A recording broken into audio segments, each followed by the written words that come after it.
영국에서 국민 상당수가 이 브렉시트를 후회하고 있다. 지금 10년 사이에 무슨 일이 있었길래? 지난 10년간 영국의 정치는 그야말로 브렉시트 단일 이슈에 의해서 휩쓸렸다 해도 과언이 아닙니다. 뭐 영국이 마음만 먹으면 유럽연합으로 돌아갈 수는 있어요. 이것도 사실 의외의 복병이 기다리고 있을 것 같아요. 유럽연합 입장에서는 우크라이나를 완전히 유럽연합 안으로 넣기보다는 EU 입장에서 보면은 사실 부담이 되긴 하죠. 왜냐하면은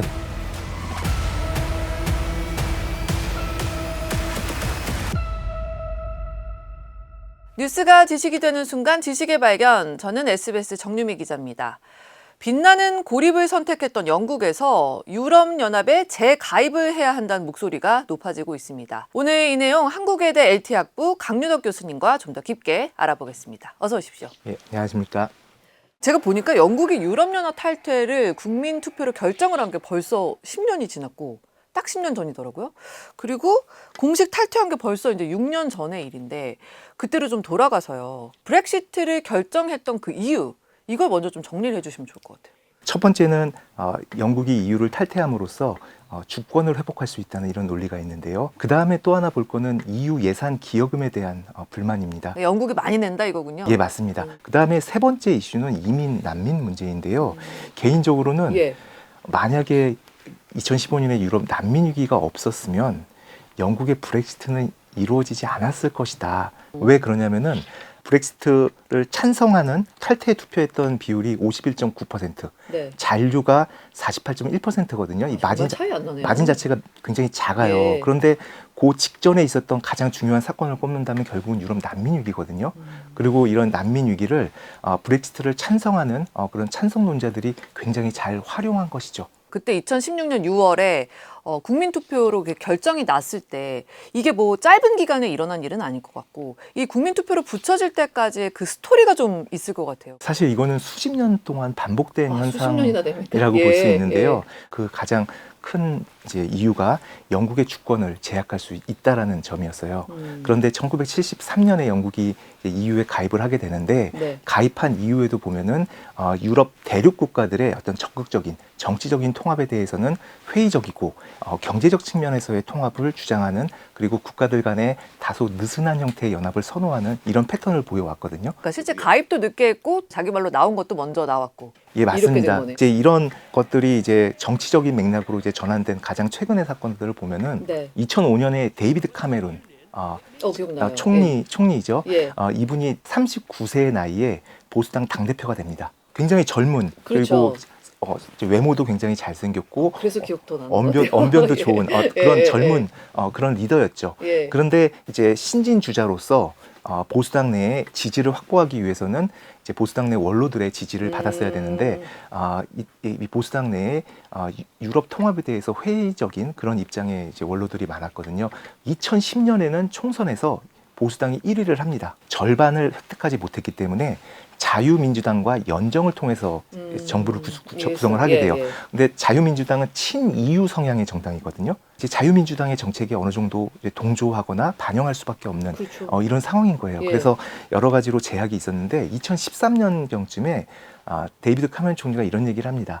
만약에 우리가 보수당이 다시 한번 승리해서 집권하게 된다면 그때는 EU 회원국 지위를 묻는 국민투표를 실시하겠다. 그 캐머런 전 총리의 그 말이 시작이 된 거군요. 예, 맞습니다. 그럼 이제 선거 공약을 지켜야 되죠. 그렇네요. 이제 과반을 획득해서 새로 이제 총리가 다시 한번 됐기 때문에 이제 강력한 지지를 바탕으로 EU 리더들과 협상을 합니다. 그러면서 영국이 EU 회원국으로 남아있기 위해서는 EU가 여러 가지 개혁을 해야 된다는 걸 주장을 하게 되고요. 이걸 대부분 다 관철시킵니다. 그럼 이런 결과를 등에 업고 이제 국민투표를 실시하게 되는 겁니다. 우리가 탈퇴하지 않아도 내가 이렇게 협상을 잘해서 얻을 건 다 얻었어. 자, 투표하자. 이렇게 한 거군요. 예, 맞습니다. 사실 이건 캐머런 총리의 이제 정치적 승부수라고 보면 되는데요. 일단 캐머런 총리 자체는 EU 잔류 쪽으로 결정이 날 거라고 생각을 했고요. 그런 것 같아요. 지금 예, 말씀 탈퇴 쪽으로 들어보니까. 결정이 날 거라고 생각하면 국민투표에 붙이지 않았겠죠. 예. 예. 그리고 또 본인은 EU에 잔류하는 쪽으로 캠페인을 했습니다. 근데 이제 본인의 예상과 달리 매우 근소한 차이로 EU 탈퇴가 결정이 된 거죠. 이렇게 결정되고 나자 캐머런 총리는 사임을 발표합니다. 그렇게 이어지는군요. 자, 그러면 교수님, 최근 이제 뉴스들이 많이 나오는 게 영국에서 국민 상당수가 이 브렉시트를 후회하고 있다. 이런 여론조사 결과가 잇따르고 있다는 거거든요. 그러니까 브렉시트와 이 후회한다, 이 리그렛, 이거를 뭐 합쳐가지고 브레그렛, 또 뭐 리그렉시트 이런 말까지 나온다고 하는데 지금 10년 사이에 무슨 일이 있었길래 지금 이런 여론이 이렇게 높아지고 있는 건가요? 결국은 브렉시트 국민투표 당시에 EU 탈퇴론자들이 일종의 예상이자 장밋빛 미래로 제시했던 그런 것들이 다 이루어지지 않기 때문에 이런 여론의 변화가 나타났다고 보시면 될 것 같고요. 가장 이제 중요한 이유는 경제적 이유라고 볼 수 있을 것 같아요. 경제군요, 결국. 예. 2010년대 영국 경제를 보면은 경제 상황이 굉장히 좋았습니다. 성장률이 유로존 국가들의 2배 정도에 가까웠고요. 이러한 높은 성장률이 사실상 이제 브렉시트를 결정하게 되는 자신감이 되었다고도 볼 수 있거든요. 우리는 혼자서 잘할 수 있어. 뭐 이런 예, 생각이 그런 거죠. 예. 예. 그런데 이제 브렉시트 이후에 실제 영국 경제 성장률을 보면은 점점 낮아집니다. 그리고 결정타는 사실 코로나19 팬데믹과 러시아 우크라이나 전쟁인데요. 이런 충격이 겹치면서 이제 브렉시트 당시에 예상했던 것과는 완전 반대의 결과들이 나타나기 시작했던 거거든요. 대표적인 게 물가라고 볼 수가 있어요. 네. 2022년 후반부터 23년 이 정도까지 보면은 물가 상승률이 10% 이상으로 치솟았고요. 지금도 보면은 물가 상승률이 이제 3% 이상으로 유지가 되면서 유로존에 비해서는 물가 상승률이 굉장히 높습니다. 사실 2020년 팬데믹 때 경제 성장률이 급감했던 거, 그건 사실 충격이니까 어쩔 수 없지만 2023년 정도부터 보더라도 영국의 경제 성장률이 연평균 1%에 채 못 미칩니다.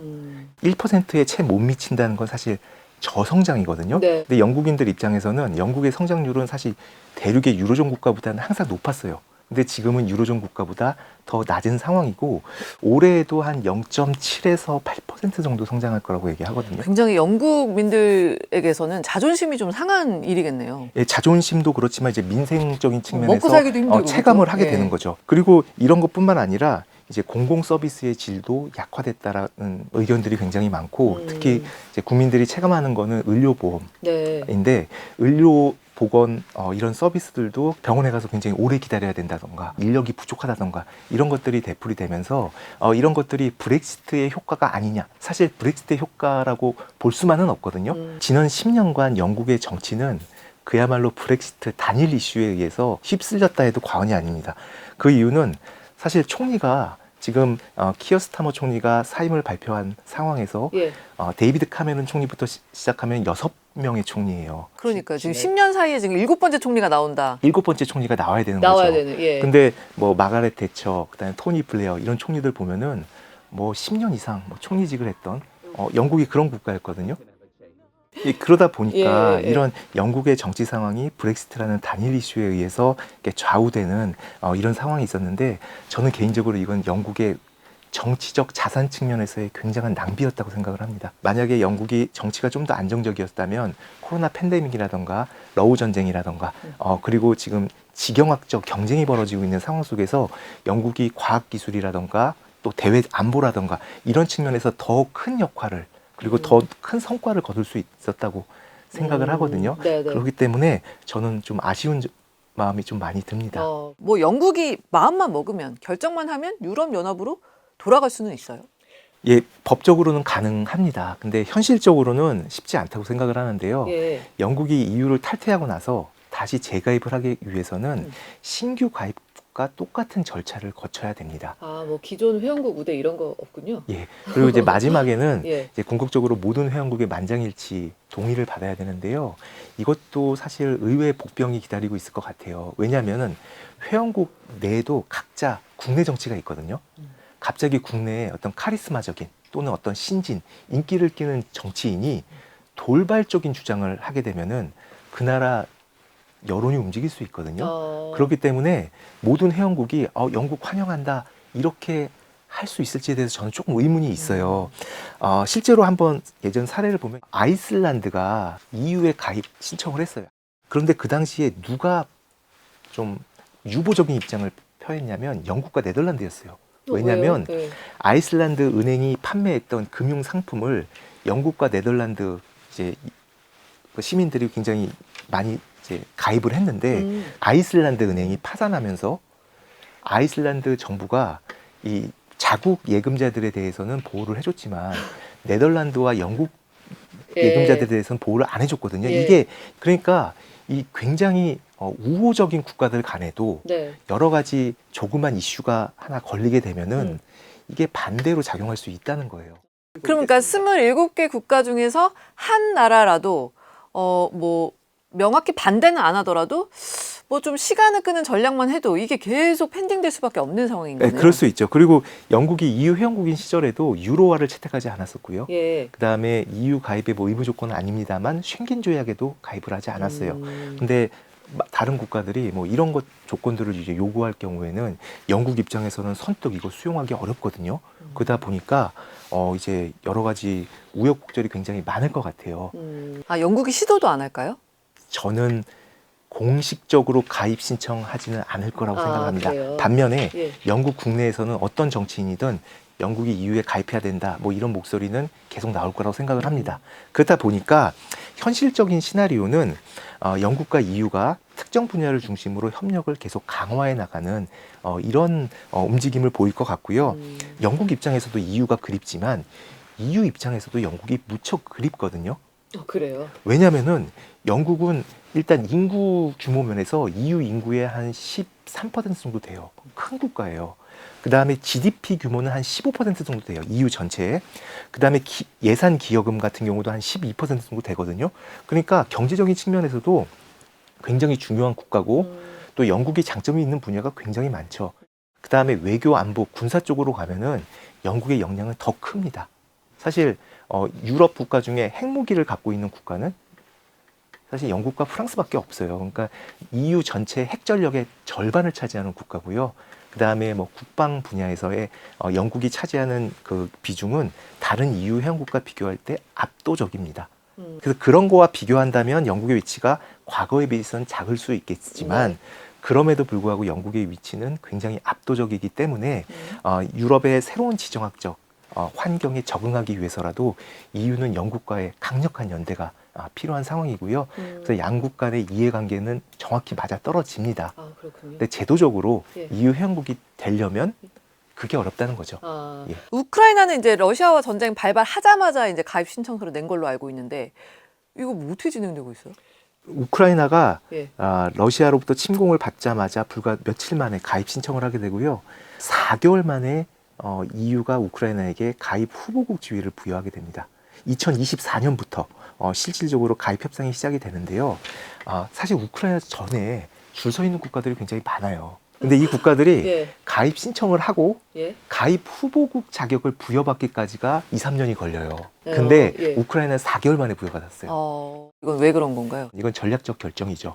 우크라이나가 지금 러시아로부터 침공받아서 전쟁을 지금 치르고 있는 상황이기 때문에 우크라이나에 대한 적극적인 연대를 표명함과 동시에 EU의 전략적 방향을 분명하게 선언하는 것이라고 볼 수가 있고요. 그 후보국의 지위도 우크라이나를 상당히 빨리 이제 4개월 만에 부여를 했다는 건데 그럼 가입도 그냥 빨리 시키면 안 되나요?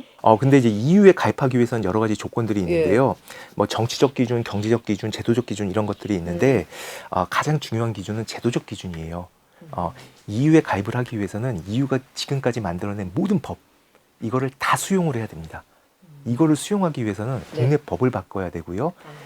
제도를 다 바꾸는 국내의 대대적인 개혁을 해야 되고요. 예. 그리고 이렇게 바뀐 법을 집행할 수 있다는 능력까지도 보여줘야 됩니다. 그러다 보니까 이것 자체가 시간이 굉장히 많이 걸리고요. 조금 실무적으로는 다양한 정책 영역이 있는데요. 뭐 예를 들어서 노동 이동뿐만 아니라 무역, 그다음에 재정, 그다음에 조세, 뭐 사회, 뭐 복지, 뭐 다양한 정책 영역들이 있지 않습니까? 이거를 이제 EU에서는 챕터라는 표현을 쓰는데요. 이 챕터가 한 30개 정도가 돼요. 네. 이 30개 챕터별로 협상을 하는데 하나의 챕터를 열고 협상이 끝나면 챕터를 닫고 뭐 이런 식이거든요. 근데 이 과정이 굉장히 오래 걸려요. 언제 30개 합니까?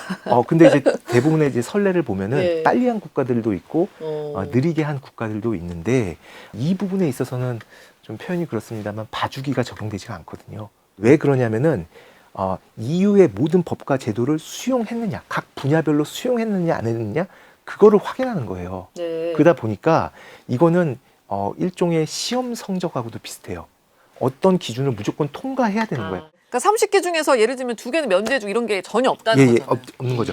그리고 그러니까 EU를 가입 안 하더라도 지금 큰 문제가 안 되는 게 EU 가입 후보국만 되더라도 EU로부터 각종 재정 지원이 들어오게 되고요. 그다음에 제휴협정이라는 걸 체결해서 예. EU와 가입 후보국 간에는 공산품에 대한 자유무역이 이루어지고 있어요. 어느 정도 지금 효과를 누리고 있군요. 이 다양한 분야에서의 정치 경제적 협력이 제도화돼 있기 때문에 네.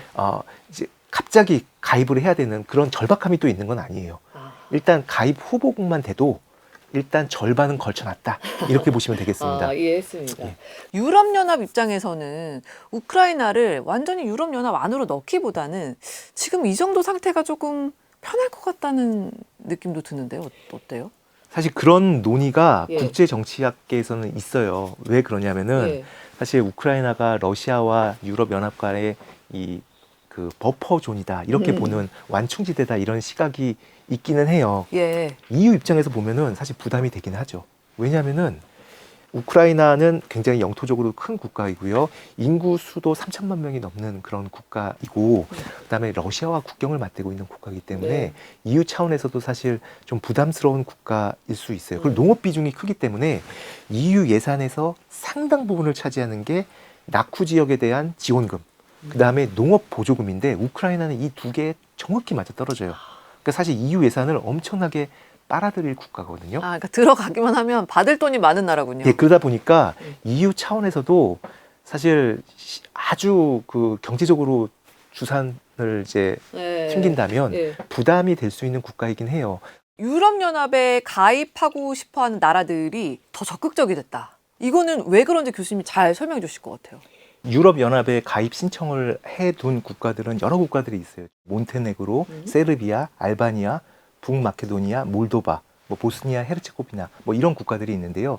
이 국가들은 예전부터 가입 협상을 하고 해온 국가들이에요. 네. 이 국가들의 공통점은 다 동쪽에 있다는 공통점이 있고요. 그러다 보니까 러시아 우크라이나 전쟁으로부터 느끼게 되는 안보 불안 이런 것들이 굉장히 심해질 수밖에 없는 그런 상황이에요. 그러니까 우크라이나가 남 얘기가 아닌 거죠, 그죠? 예, 맞습니다. 그러다 보니까 이 국가들이 EU에 가입하고자 하는 어떤 그런 열망 이런 것들이 조금 더 세졌다 이렇게 보실 수 있을 것 같아요. 예. 아이슬란드 같은 경우는 좀 독특한 케이스예요. 왜냐하면 이건 아이슬란드는 동유럽에 있는 국가가 아니라 오히려 서쪽 극단에 있는 국가라고 보시면 근데 되지 여기도 않을까. 지금 원래 유럽연합에 그러니까 이제 그 가입 협상을 재개할지 묻는 국민 투표를 원래는 내년에 하려고 그랬는데 그거를 올해 8월로 땡겼다.